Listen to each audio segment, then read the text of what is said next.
You're looking at a live shot of Capitol Hill in Washington, where lawmakers are now working against the clock to reach a budget deal. The deadline is less than 8 hours away at midnight tonight, and so far, there are no signs of a deal to end this showdown ahead of the shutdown. Well, this would be the first government shutdown in more than 6 years in the United States. Political wrangling is threatening to close down key services across the United States beginning Wednesday. Republicans need the support of at least 7 Democrats to pass spending plans. Democrats are pushing to extend subsidies for low-income households to buy health insurance. And during a shutdown, national parks and museums could be closed. Air traffic controllers could be left unpaid. Although the Republicans hold majorities in both houses of the U.S. Congress, their slim majority in the Senate means they must rely upon a few Democrats to get their budget through. Now, that is why President Trump is blaming the Democrats for the looming shutdown of U.S. government services. They are shutting it down. We're not shutting it down. We don't want it to shut down because we have the greatest period of time ever. I told you, we have $17 trillion being invested, so the last person that wants it shut down is us. Now, with that being said, we can do things during the shutdown that are irreversible, that are bad for them and irreversible by them, like cutting vast numbers of people out, cutting things that they like, cutting programs that they like.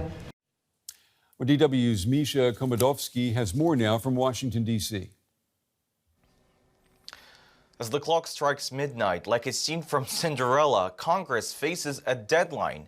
If lawmakers fail to strike a deal, the U.S. will see its first government shutdown since 2018, and that one was the longest in 4 decades. And what would that mean for Americans? Well, about 750,000 federal workers, including members of the military, could be furloughed or forced to work without pay, according to the Congressional Budget Office. Notably, lawmakers themselves continue to receive pay during a shutdown. The Food and Drug Administration warns that food and drug safety could be compromised. Air travel may face delays, cancellations, and longer lines. National parks and museums could close, costing millions and millions in lost revenue. If the standoff drags on, programs like SNAP, which basically provides food assistance to low-income households, could run out of funds, threatening support for vulnerable families. This time, the Trump administration has also raised the prospect of mass layoffs among federal workers, heightening the stakes, something that we haven't seen before. And Democrats are under pressure here to defend healthcare and social programs despite their party's history of calling shutdowns pointless. Republicans remain divided, with some pushing for steep spending cuts.